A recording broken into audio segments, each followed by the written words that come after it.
Here's the truth nobody tells you. Your ego isn't trying to ruin your life. It's trying to protect the child you used to be.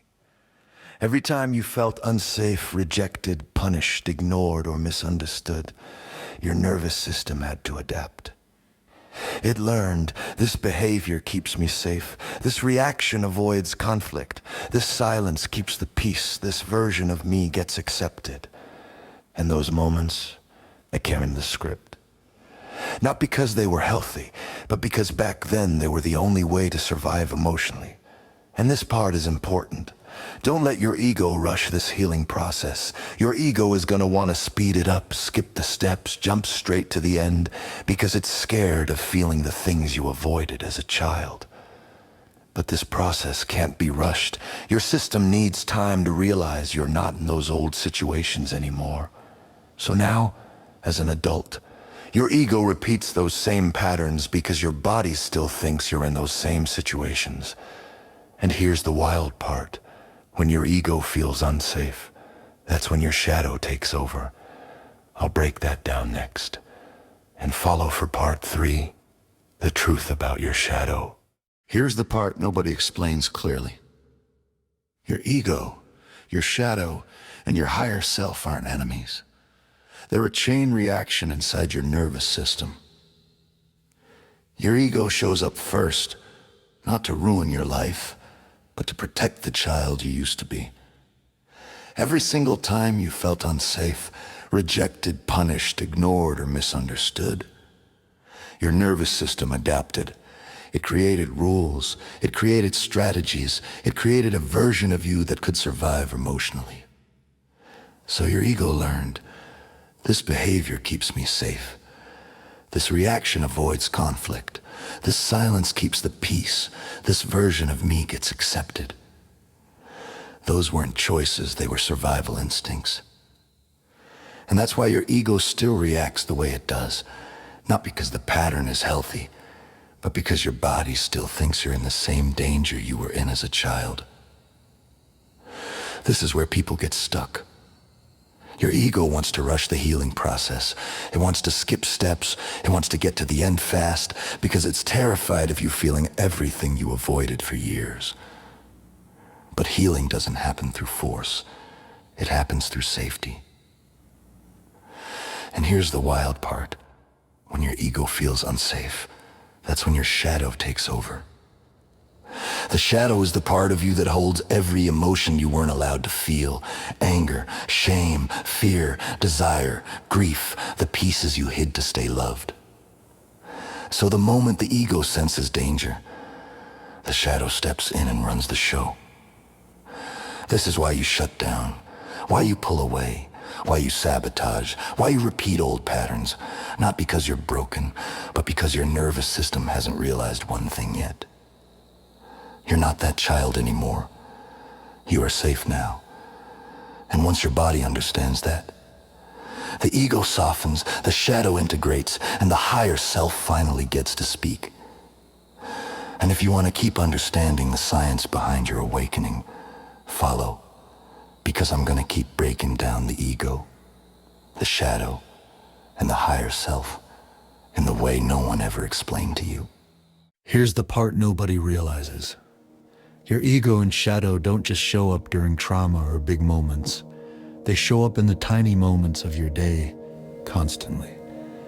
Like when someone takes too long to text back, and your mind instantly assumes the worst. Or when someone's tone changes slightly, and your chest tightens before you even think. Or when you walk into a room, and your whole nervous system starts scanning for danger without you noticing. That isn't overthinking. That's your childhood script replaying. It shows up when you apologize too much, because your younger self learned that being overly agreeable kept the peace. It shows up when you shut down during conflict because silence was the safest option growing up. It shows up when you pull away from people who actually care, because closeness never felt safe in your past. It even shows up when you sabotage good things, not because you're broken, but because your body is more familiar with pain than peace. People think ego work only happens during big breakthroughs. No, It happens in the tiny, automatic reactions your nervous system built decades ago. And here's the wild part. Every time you catch one of these moments, you're not failing, you're healing. Awareness is the rewrite. If this clicked for you, you're in the right chapter of your awakening. Follow for part 5. We're going into integration. Here's the part nobody tells you about healing. Your old life doesn't collapse because you're failing. It collapses because the script you wrote as a child can't hold the power of who you're becoming. You were never meant to live inside the survive identity you built at 7 years old. You just didn't know you were allowed to outgrow it. Every self-sabotage, every hesitation, every time you felt stuck or small, wasn't you. It was the old script trying to keep you safe in a world you've already outgrown. And here's the wild part. The moment you start waking up, your nervous system doesn't say, let's grow. It says, let's panic, because stepping into your next level means letting go of the identity that helped you survive your childhood. But this, right here, is the turning point. You're not fighting your ego. You're teaching it a new job. You're not battling your trauma. You're reprogramming the pattern. You're not losing yourself. You're finding the version of you that was buried under years of fear, duty, and conditioning. When you rewrite the script, everything shifts. You stop chasing validation. You stop repeating cycles. You stop attracting chaos, and you start choosing, creating, and becoming the version of you that was always waiting. This is the part where your entire life changes, not because something outside of you finally worked, but because you finally remembered your power. Part 6 is where we rebuild the identity that actually matches your soul. Here's the part nobody realizes. Your ego and shadow don't just show up during trauma or big moments. They show up in the tiny moments of your day, constantly. Like when someone takes too long to text back and your mind instantly assumes the worst. Or when someone's tone changes slightly and your chest tightens before you even think. Or when you walk into a room and your whole nervous system starts scanning for danger without you noticing. That isn't overthinking. That's your childhood script replaying. It shows up when you apologize too much, because your younger self learned that being overly agreeable kept the peace. It shows up when you shut down during conflict because silence was the safest option growing up. It shows up when you pull away from people who actually care, because closeness never felt safe in your past. It even shows up when you sabotage good things, not because you're broken, but because your body is more familiar with pain than peace. People think ego work only happens during big breakthroughs. No, it happens in the tiny, automatic reactions your nervous system built decades ago. And here's the wild part. Every time you catch one of these moments, you're not failing, you're healing. Awareness is the rewrite. If this clicked for you, you're in the right chapter of your awakening. Follow for part 5.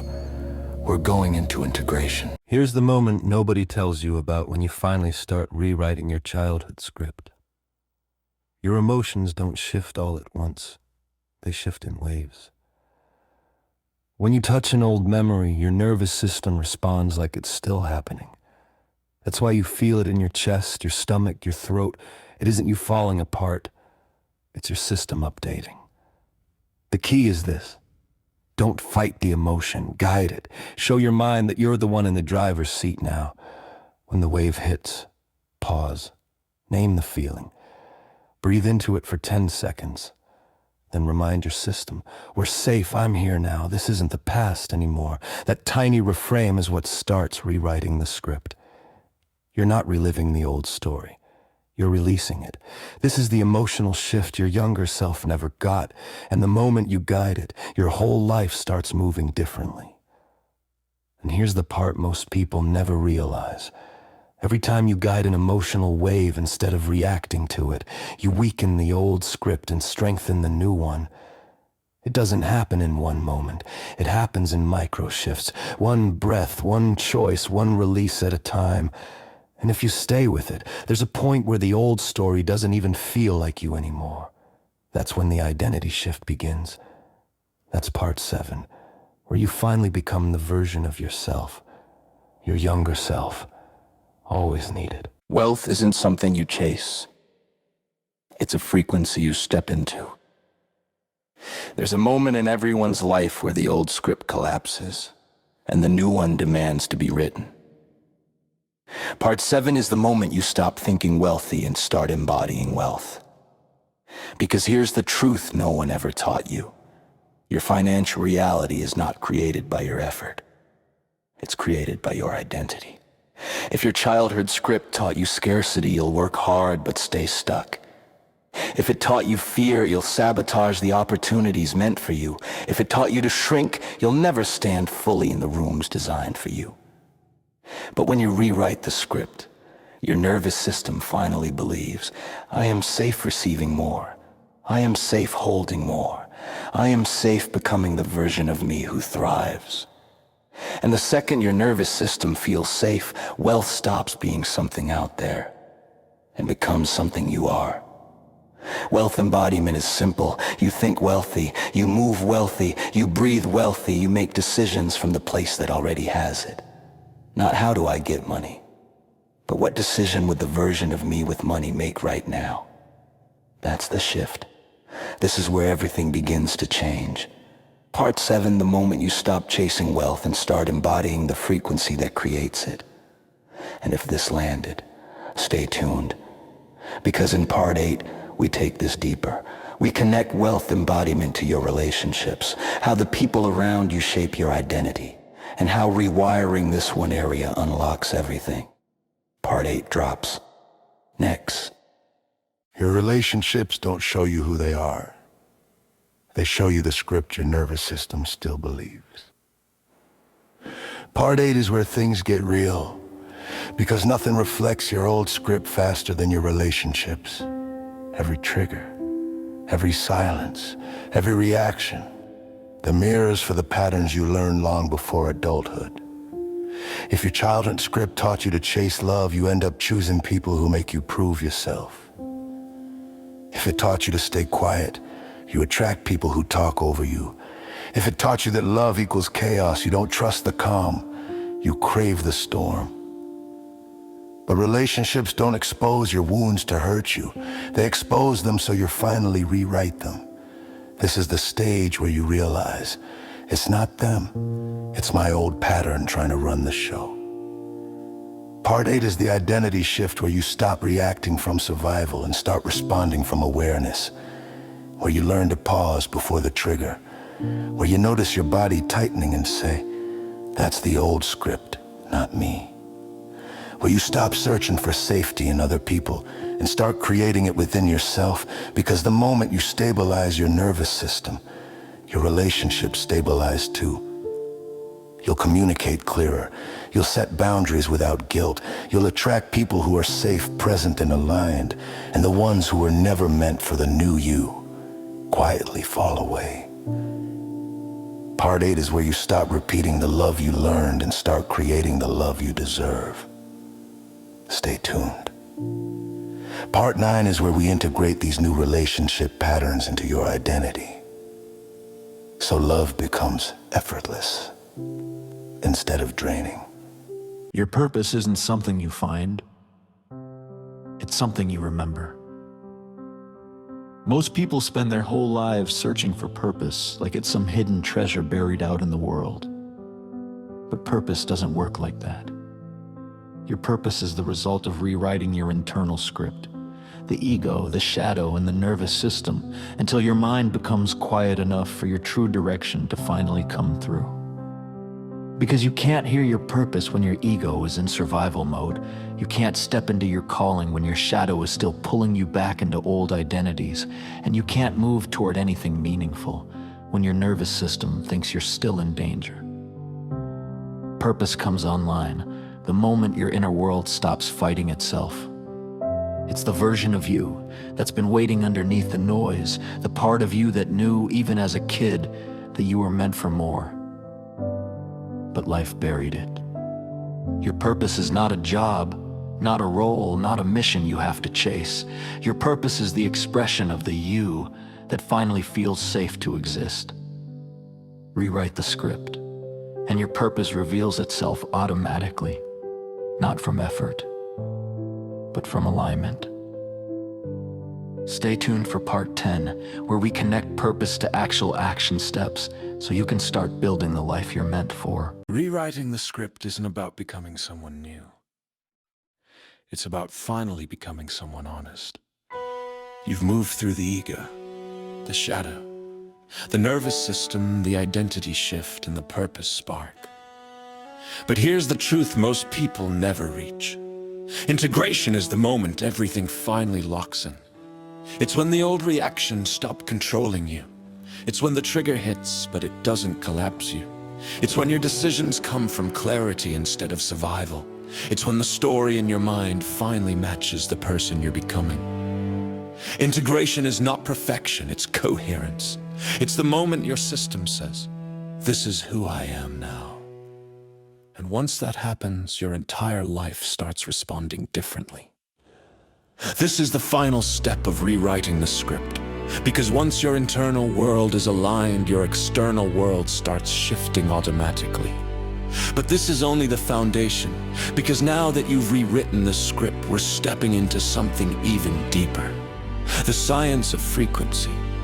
The next arc isn't about your past, it's about the energy, coherence, and alignment you hold now. It's about why your life changes when your frequency changes, and how the nervous system, the mind, and the energetic field all speak the same language. If rewriting the script gave you the identity, the next series gives you the power. Stay tuned. Frequency is next.